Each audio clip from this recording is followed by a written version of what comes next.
With my son, it's like one of those things that it's like in a moment's notice. There's nothing to prepare for. He was perfectly healthy one day, and he had a slight little slip and fall. We were coming back from jiu-jitsu, landed on his bottom, nothing even to even really remotely like put in the back of your head and note it. But then he was walking on the beach and he was complaining to my wife about his legs, and then that night he woke up in excruciating pain, and from that day he couldn't walk. And it was just like super healthy to what's going on. And still like no physical sign where you'd think anything would really be wrong except for this new pain. And long story short, after a bunch of misdiagnoses just because of Occam's razor, trying to go with the simplest answer, from synovitis to this and that, he got a preliminary diagnosis about 3 weeks in of going in and out of the ER room with stage 4 neuroblastoma.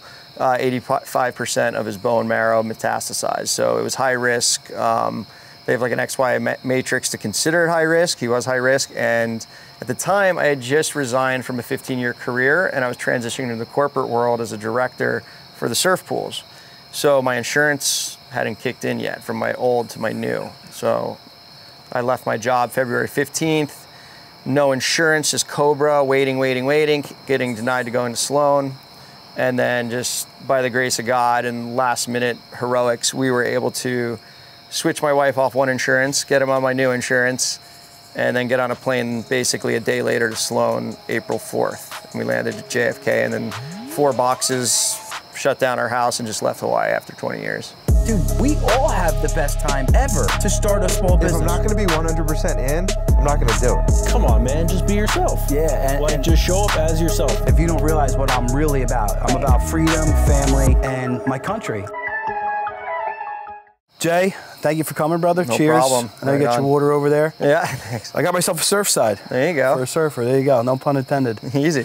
So I was brought to your story, brought attention to your story through our good friend Bill Dorr, great guy over at Hatteras. Good buddy of mine. He said, Jason's an awesome surfer, lifeguard out at the North Shore. He's got a great non-for-profit, also been a great entrepreneur. He's involved in these wave pools. Guy's moving and shaking. Mighty nice of him. Yeah, he was super complimentary. That's cool. You know, I'll be the judge of that after this. Yeah, exactly. see if he's on the money or not. And he said you had a traumatic situation happen in your life. Your son was diagnosed with cancer at 3 years old. Yep, and just turned 3. You guys made the right decision and got to the best hospital on the East Coast in the world, Sloan Kettering. And you guys were in the Ronald McDonald House for 5 months. About that, yeah. This, like July was about 5 months almost, yeah. So you were forced to pick up your life, your lifestyle, your work. You were also working and operating a wave pool out there in Hawaii, as well as in Arizona, right? Palm Springs. Palm Springs. Yeah, Palm Springs. And obviously we're forced to change your life up. Yep. And you're still an entrepreneur by heart. You've done a lot of different things. Your lifeguard business has been very successful out there in Hawaii. And now you're looking to bring a lot of your knowledge and IP here back to Jersey, where you're originally from. Yep. You're a Jersey native. Yep. So you embody everything Fireside's about. So for your friends who are going to watch this, it's about turning around and helping the next guy or girl in line or somebody who's struggling.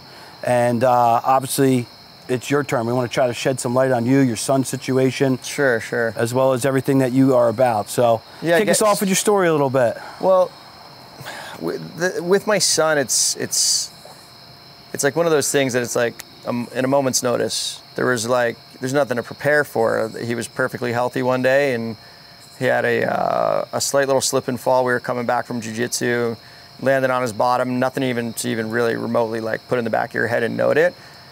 But then he was walking on the beach and he was complaining to my wife about his legs, and then that night he woke up in excruciating pain, and from that day he couldn't walk. And it was just like super healthy to what's going on. And still like no physical sign where you'd think anything would really be wrong except for this new pain. And long story short, after a bunch of misdiagnoses just because of Occam's razor, trying to go with the simplest answer, from synovitis to this and that, he got a preliminary diagnosis about 3 weeks in of going in and out of the ER room with stage 4 neuroblastoma. 85% of his bone marrow metastasized. So it was high risk. They They have like an XY matrix to consider high risk. He was high risk. And at the time, I had just resigned from a 15-year career, and I was transitioning into the corporate world as a director for the surf pools. So my insurance hadn't kicked in yet from my old to my new. So I left my job February 15th. No insurance, just Cobra, waiting, getting denied to go into Sloan. And then just by the grace of God and last minute heroics, we were able to switch my wife off one insurance, get him on my new insurance, and then get on a plane basically a day later to Sloan, April 4th. And we landed at JFK, and then 4 boxes, shut down our house, and just left Hawaii after 20 years. So. That's crazy. And what happened to the businesses? Were you just like, hey, gotta close the doors and... Yeah. Well, I just left, like I said, one career, and it was a big decision because I only had roughly 10 years left to retirement. Just turned 42 on Monday, so it's pretty far along in a career.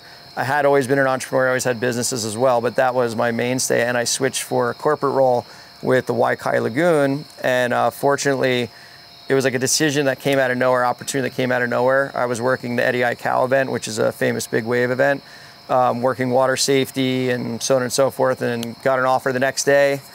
Thought about it, and it was kind of weird. I was like, I love lifeguarding, it's my passion, but I felt like, what else am I gonna do? I just got invited to be water safety at the biggest contest in history with the biggest surf in history. Like, I can't really hit that pinnacle. And sometimes when you go like, where do you go? Like, there's gonna be like I was like, you know what? Try something new. You could try to climb a different mountain. This is corporate, it's a little different, but it is in surf, and why not give it a shot? And then biggest decision of my life, and then the next day another biggest decision of my life, like within 10 days with my son.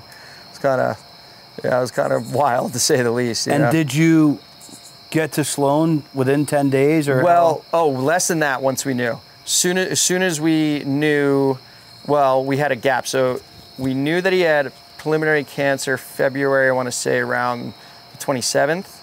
And then we got a final diagnosis. There was a gap on March 10th, but we still were like, does he have neuroblastoma? We don't know, because it's a preliminary, MIBG test, and it's like not 100% bone marrow. Then when it came back confirmed, then it was just a 10-day rush to figure out the insurance. And then as soon as it hit, we were out.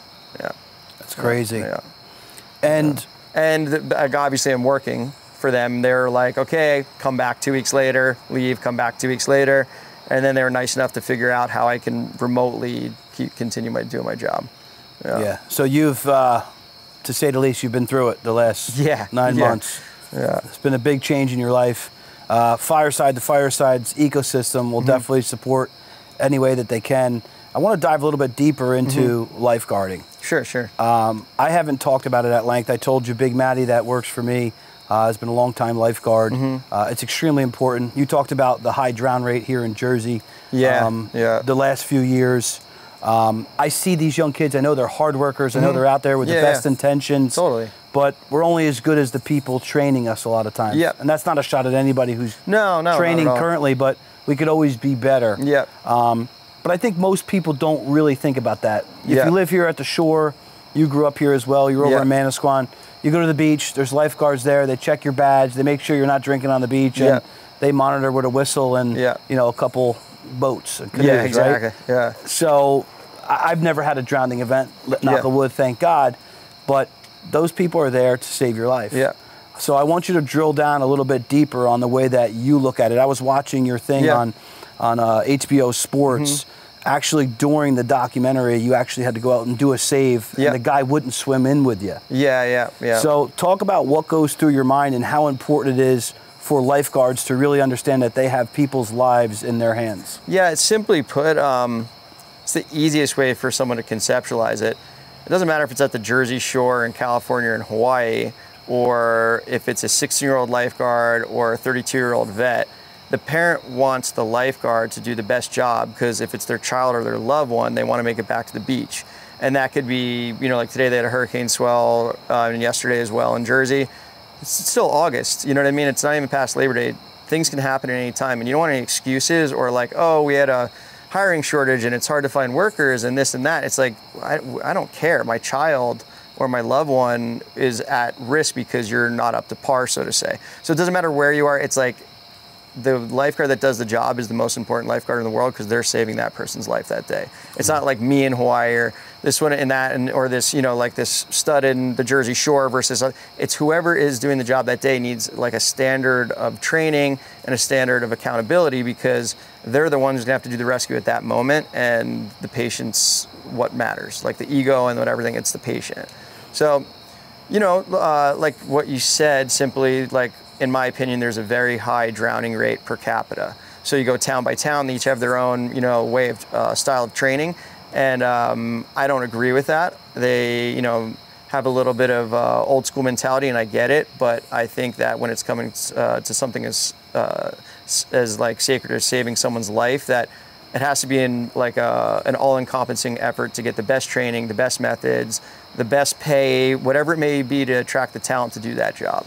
So, and at the North Shore, where you were part of the most elite team, and in the documentary, it was something that they said that I didn't think of. Like I won't lie, they were like, "Listen, we're like the most elite, you know, people in the military. Like we're going out there in some pretty heavy water. You know, large waves.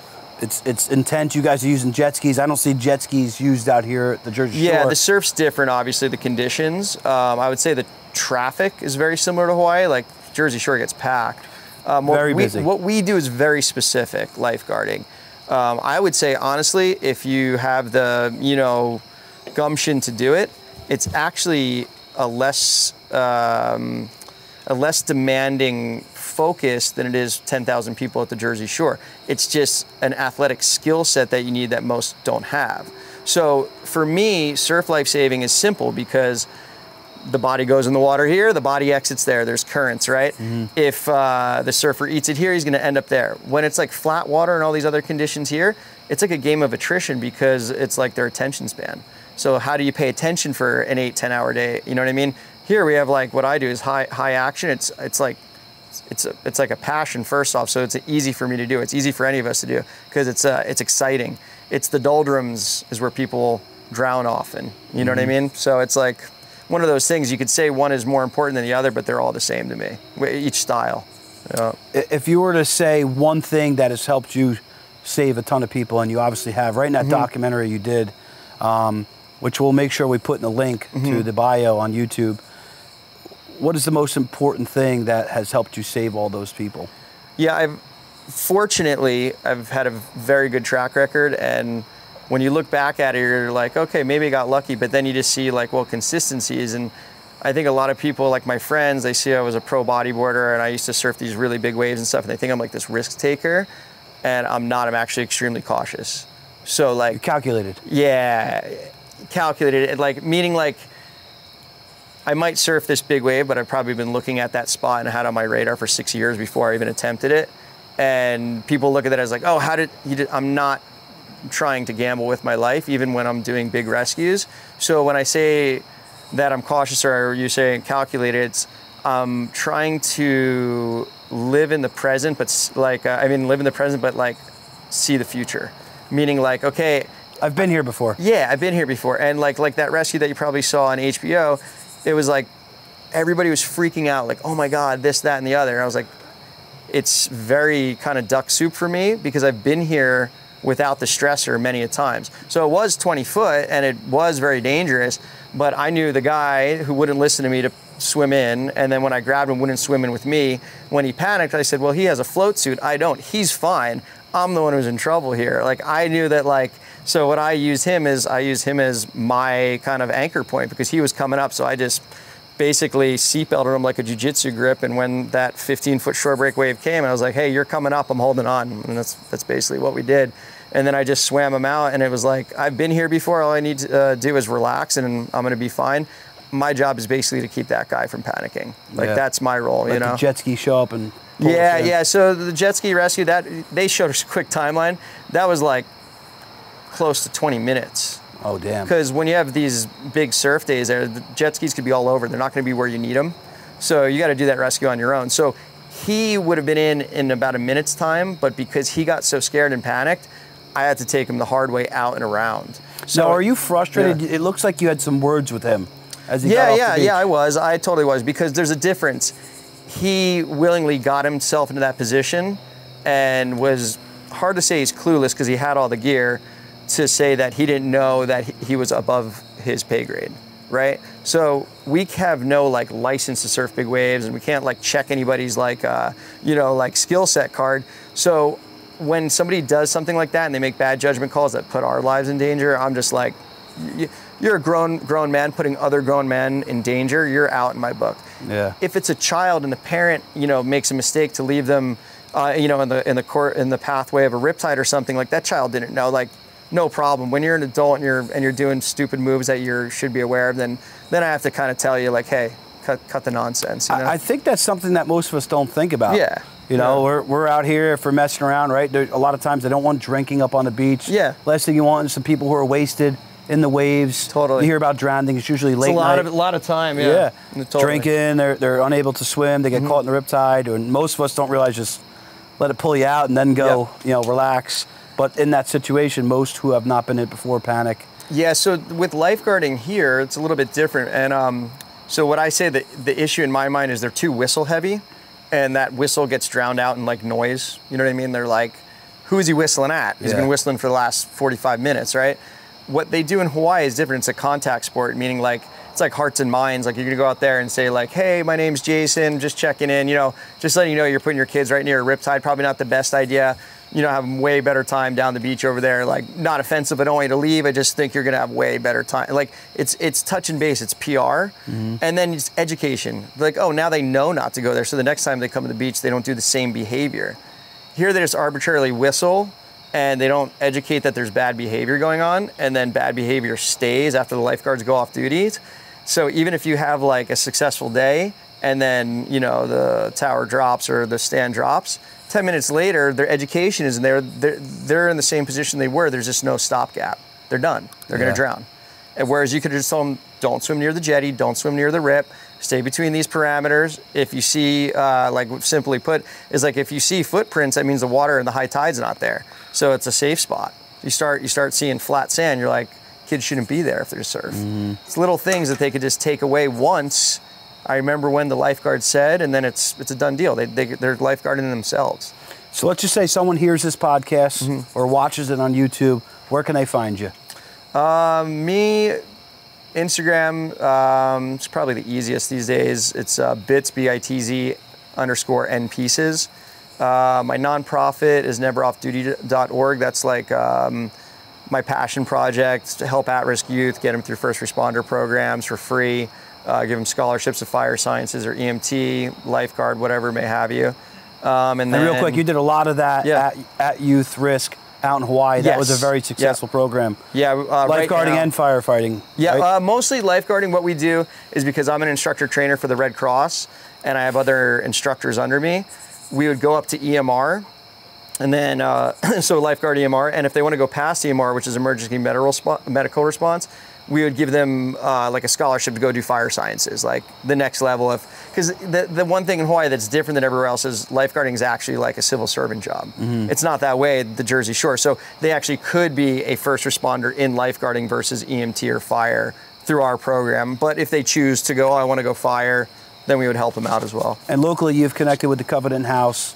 Yeah, so we had a meeting with them for one of their benefits, and I would like to foresee for next year using them as an incubator for any kid that needs work training, free work program, like just like an incubator to get them into first response and get them through free Red Cross lifeguarding, and start working with like, hey, so this hotel in Asbury has a pool, they need a lifeguard, entry-level first responder job, and then build from there, that kind of thing. That's great stuff. Yeah. They can find you right on that website. Yeah, neveroffduty.org. Yeah. Awesome. Yeah. So talk about your, I would call it boogie boarding, professional career, bodyboarding. Yeah. How did that come about? Well, yeah, it's so funny. It's like, you look at your life at like 10-year chunks. It's almost like that was my 20s. Like, so it's like I gotta like go back. Frame. So I grew up here. I grew up all over New Jersey, but I ended up in Manasquan for high school. I always came, like, so when I was living in Red Bank and in Lincroft, I would go to Belmar. And then my mom actually when she was young, she like grew up in Manasquan above the Osprey. She was a teacher in the area. So that's how she's like always wanted to move back to Manasquan. When I moved back to Manasquan, it was really easy access to go surf because you could ride your bike to the beach. So I grew up surfing here, moved here when I was 12, turning 13, and then just surfed all through high school, competed and started winning and getting into contests. And then moving out to Hawaii and that type of stuff. Did that take you around the world, those contests? Yeah, multiple times, yeah. What was your favorite spot you've been? Probably Tahiti is my favorite spot in the world in general. Why? It's what Hawaii used to be, so to say. It's not commercialized. It's just locals, the salt of the earth, sweetest people, and the best waves in the world. I like the Philippines a lot too. The waves are really great there. Indonesia's fun. But So I think Bill's going, Tahiti, right? Bill's going to Indonesia? He's going to Mentawais, yeah. Yeah. It's a cool spot. Yeah, it's pretty remote. It's in Padang, yeah. Good waves though. Where's your favorite Jersey surf spot? Right Aaron Point, Jenkinson's. I'm a Manasquan boy, but I would used to ride my bike to the inlet and then just park my bike, jump in the inlet, and then follow the barges out. Yeah, just swim across. Yeah. So I have a lot of surf buddies. I've never been into surfing myself. Yeah. They're like Jersey's super underrated. Yeah, for it is surfing. Yeah. What would you say makes Jersey so cool when it comes to surfing? Well, Jersey guys will never admit that they weren't the best at something. So it's like we gotta have good waves too. So we just like to brag about it, but we do. It's like the thing about Jersey is funny is like I look at it like scarcity is value.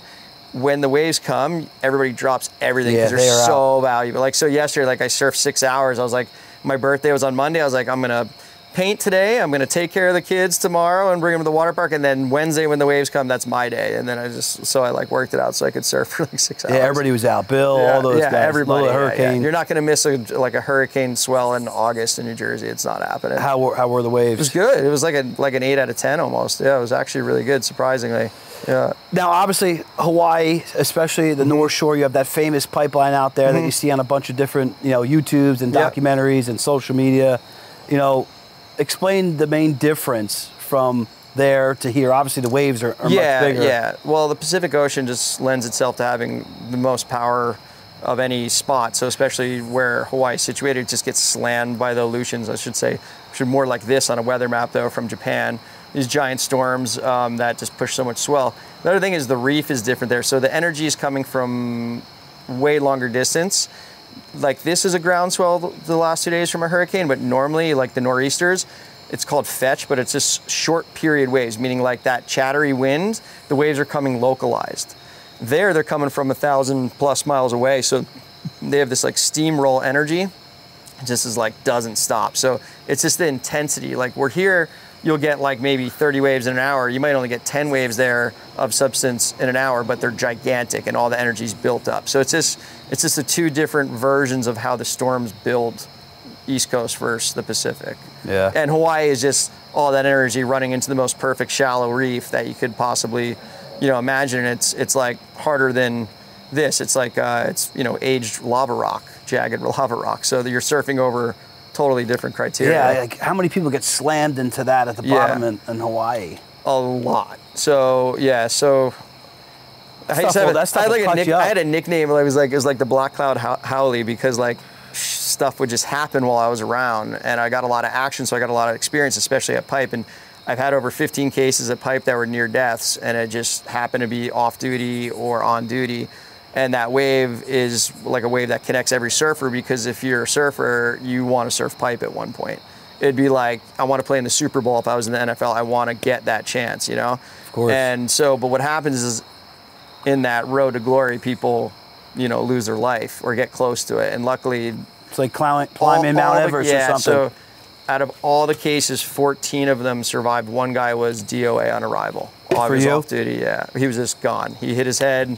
Looked like somebody hit him with a spiked baseball bat. Gone. Did everything we could. And I was actually looking for my wife after a big set that came through. She used to surf with me when it was big, and I just pulled him up with a friend by his leg rope. I was off duty, got him into the beach, and it was like, it's funny because I remember that one. All the other ones are like, oh yeah, a blur of success of people popping out, but that one was heavy. Yeah, traumatic. Yeah, it's traumatic. Yeah. How many deaths would you say per year happen due to drowning in the ocean in the U.S.?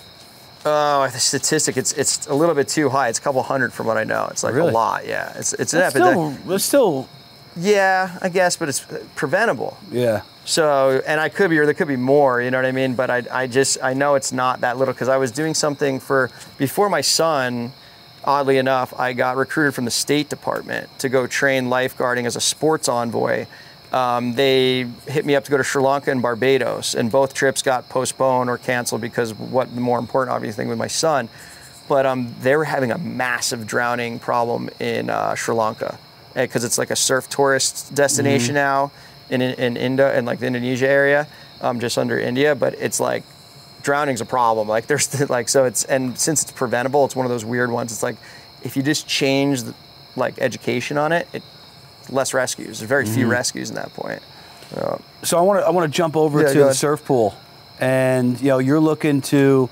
You're putting together some deck sheets. We don't want to say too much. Yeah, too much. Yeah. But you've obviously worked out in Palm Springs, worked out in Hawaii with another group, and you're looking to bring that back here to the East Coast. Yeah. So I don't know if it's my ADHD or just my constant trying to be an entrepreneur, but since I was in this field, as soon as I got here, I started talking with people, because it's a space race. I'm just going to be honest about it. Everybody wants to build one, better the technology, how do we make the money over this and that, but until you actually do it, you don't understand the business. And now I'm with one property full-time, I've consulted on safety on another, and then this is my hometown.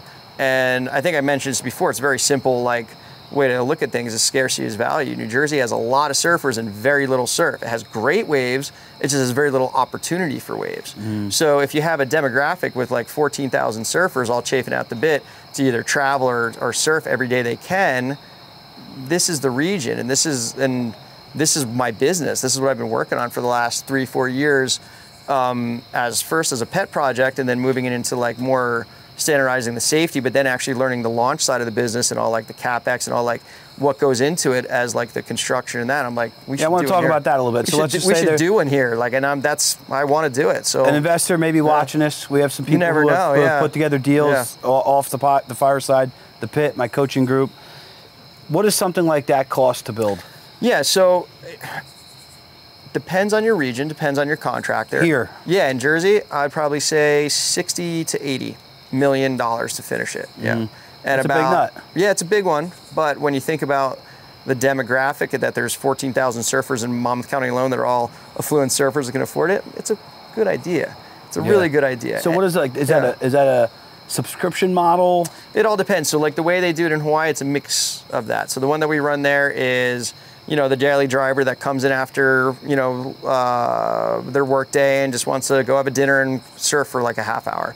And they pay a drop-in fee, and then there's membership model too. And then there's all programming and things like that too. It all really depends on the technology, because they all work. We were talking about the waves with the intervals. It's the same thing when you build a technology. Some has short period and not as intense, and some has long period and bigger waves. Some have the sheet waves, which is like a technology that's in Hawaii, so it's a constant like river wave. It all really is like dependent on what you want to build. It's like you got to build the product to your audience, so you see what works best. I got a few more questions. We got to take a quick break, and then we'll jump back into this. Sure. And then we're going to bring us into our new segment, our new format. I want to talk about a couple trending topics. I want to make sure I touch base on Maui. Cool. Especially with you. Oh, yeah. We'll be right back. Cool. Taking a quick break in the podcast, I want to talk about the Pit 2.0. What is the Pit 2.0? It's made up of a huge network of people across all different industries that are solving problems, creating solutions, and also bringing together a lot of marketing and sales idea. If you want to get into a pit group like this, it's very inexpensive, $147 a month. If you want to learn more about it, check out the links and the information below. So jumping back in, talk a little bit further on the surf pools. So this person comes in, they want a monthly subscription. Sure. So it's just like me signing up to the gym. Yep, it would be like an Atlantic club. Yeah, what, $150 a month, $250 a month? I think probably, depending on the technology that you launch, your footprint, like what you're providing, it's probably gonna be like a $350. Maybe like for big wigs, a $550, and they get like a, maybe like a private room with like a sauna and ice bath, that kind of thing, like a concierge, like a so you private time. You have other additional amenities on the property. Yeah. Oh yeah, totally. Yeah. It's cold plunge, sauna, a gym. That kind of thing. Yeah, a gym. That would be a smart move. I haven't seen it yet in this industry, but they're like gearing towards that, because any wave pool, it's an attraction, and it's what you build around it ancillary. Fusion Gyms, Tony. You need to meet Tony. Okay. Look up Fusion Gyms. Yeah. That guy's... Same type of principle kind of thing, like, yeah. He's buying malls, and he wants to do... Yeah, and so that's the thing about a wave pool is like, yes, it can be profitable. You know, it's just a matrix of... It's like a hotel. Like every hour that it's full, you're making money. Every hour it's not, you're not. Then kilowatt hours, and it's just a matrix. So you know how to make money on that. But what it brings around it, you know, the complexes, the F&B, the front end stuff that all connects, that's the thing. It's like coming to the beach, like, but now you have it, you know, 365. So it's entertaining for some people to go watch really high level surfing, and then it's really like a stress reliever and benefit to the surfer that goes 3 weeks between drinks, so to say, without waves. I think you create a community around it. You do, yeah, totally. Right? Yeah, the guys in Hawaii at the Waikiki Lagoon at the lineup, the one that I work at, it's so cool. So I created this thing called Uncle's Pauhana. Uncle's like, that's what Pauhana means, like after work, right? They all go after work, 5:30, 6 o'clock. They all surf with each other, have a group thing. They get a discount price, and they're scoring, and then they go have a beer and have their dinner. They're back home by 7:30. And they didn't miss the surf session. Like the thing that we have a problem with. And they spent $150 on dinner. Like say like if Bill missed the waves yesterday, he'd be thinking about it for a month. You know what I mean? So it's like, you know, like they can't get out of work. There's grinding. and they lose it because the surf happens when it happens. But now you can go at 6:30 at night and still get barreled. It's like a whole different ball game. Yeah. I know the American Dream Mall put in the indoor snowboarding, skiing. They're killing it up there. Yeah. That's Will Scudin's one. It's rad too. Like it's pretty cool. I was just there 2 days ago. The wave pool was just part of the water park. They weren't running at the time, but I took my daughter to the water park. She asked me all summer long ago. It was great, but I was working on like 4 hours of sleep because I got in from Palm Springs the night before. So I was like a zombie. It was my birthday, but I really wanted to see the kids happy, and James was like doing great. So we went and checked out them up there. Actually, Will's place. He's a saint. He gave my wife a couple free sessions when we first came over. And it's like, the guy is such a good dude. And he's because like surfing's mental health, right? So we came down from New York, went to Rutherford, checked out his place. It's like, it's such a treat. It's really cool. I have not been inside that. I have a bunch of buddies who have been. I got to get up there. And they got the like snowboard mountain right next door. It's a sick complex. It's pretty wild. I want to bring some attention and light to some of the charities, either nationally or in Hawaii or here locally, that have been able to help you and your family. Live Like a Unicorn is something that we support heavily. They're great. Emma, her entire team is amazing. If you haven't checked out her podcast, she was on Fireside as well. Oh, cool. Talk about somebody that has took her pain and turned it into power. Every day she lives in, how do I help more families?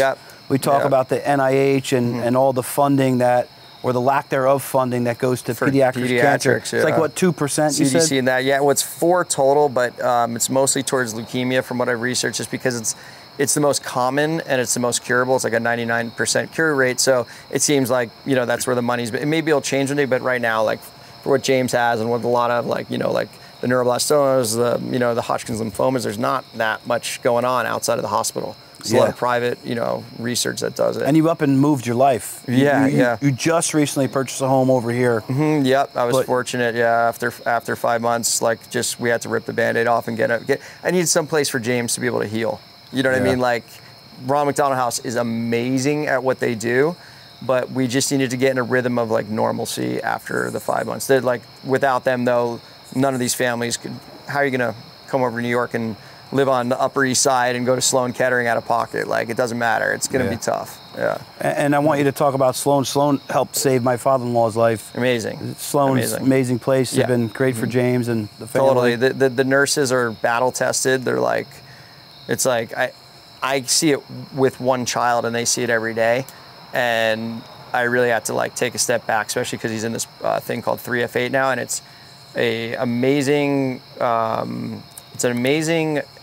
finding what they did to get to this drug. But the first people that did this with their children, they are like warriors because they know what's going to happen, and I know what's going to happen, and it's still like bafflingly hard to face, and it's a very painful procedure. But like, to be the ones who started this program, it's like, just if you research what this 3F8 thing is, it's amazing, because what they had to go through to get having like from a 30 to a 70% survival rate, it's crazy. Yeah, these guys deserve badges of honor, and the nurses, like, oof, nurses are special in every hospital. Yeah, totally. Yeah, and a lot of them come from like pediatric cardiology, like maybe CHOP or another big wig one. Good NICU, Jersey Shore. And then they go to this because they need to be ready for that like high intensity cases, and they're amazing. Like, I can't say enough. Yeah, nurses just in general are absolutely the best. Yeah, totally. I'm sure in Sloan, I'm sure they have the best. Yeah, of the best. exactly. Yeah. What are some of the other charities or foundations that you're working with here locally in Jersey? So it's a weird, so Ashley Lauren has been amazing. They came out of nowhere too. So both Live Like a Unicorn and Ashley Lauren, they've helped us out. They actually got James a playground recently when we were up at Sloan. I was looking for a used one. I was gonna like rent a flatbed and just put it back together and stuff, and then just one showed up, and I was like, amazing. So both them, and then like Live Like a Unicorn, when we were trying to get our car over here and figure it out, because we're moving our whole life. We're like, everything's already back there. We already have a life. Let's try to ship as what we can. They helped us out and got us settled and things like that. Little things, just major like logistics and some like funding stuff that we just, my wife took a leave of absence. Everything was just going at us fast, right? So just amazing stuff. And then the Band of Parents is the one that I'm choosing to like actually help fundraise, because they put all their funds into researching, and they're the ones who found the 3F8. And without the 3F8, the nicotinamide, which is FDA approved now, it's like the percentages just drop right off a cliff. And they basically just got with a doctor at Sloan and figured out how to get research funding. So how do our viewers get like that? reach? So Ashley Lauren, Live Like a Unicorn, Band of Parents. If you got expendable income, I'm giving it to them. Even the Ronald McDonald House, like, it's literally impossible to do this without help. And I'm I'm not like egocentric. I'm just have pride of like, I want to be self-sustaining. It is absolutely impossible. You're gonna have to, as soon as somebody puts their hand up to help you, see what they can do if you're in this situation, because your wife's gonna need help, you're gonna need help, your kids are gonna need resources, they're going to different schools, they're getting pulled out of school, there's just all this logistic heavy stuff. And it's all while regular life's going on. You're gonna need help, so don't even blink. As soon as you're coming to a situation where you hear something of my nature that we're dealing with, any type of childhood illness, take the help, man. It's like, it just takes that little bit more stress off your back.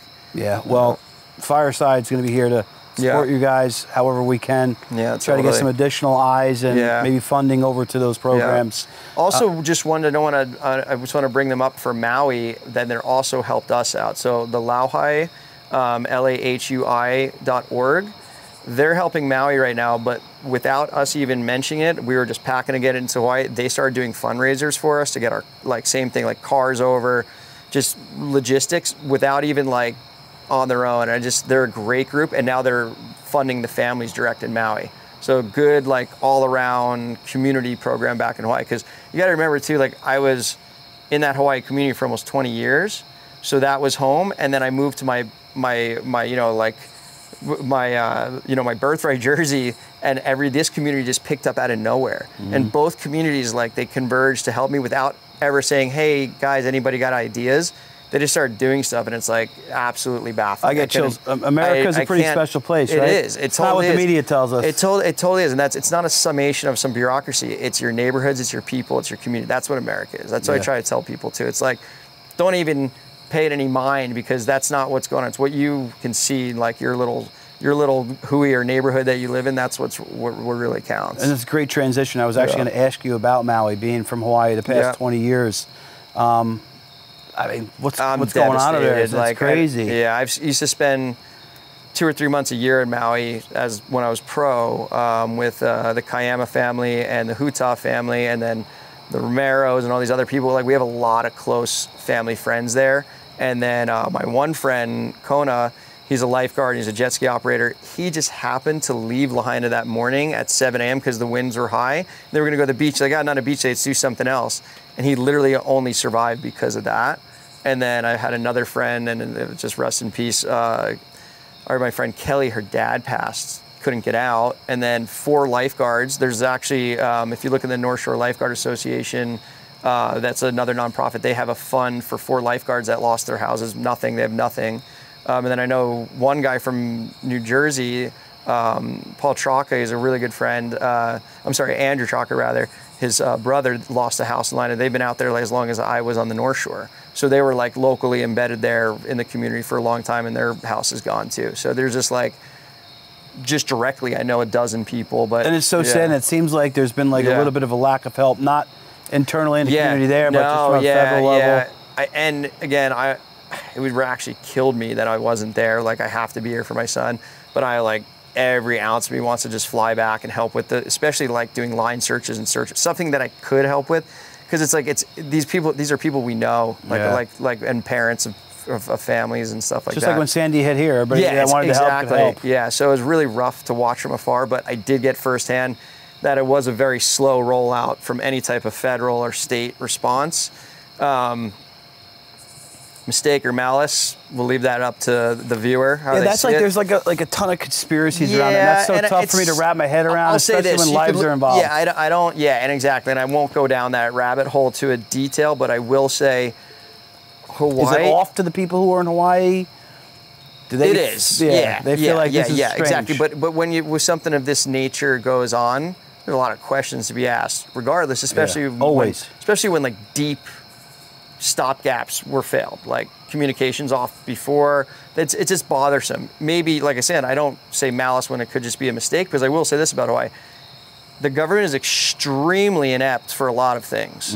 You know, like you see Hawaii in the news a lot, right? So if we're getting into the national news for missile alerts and are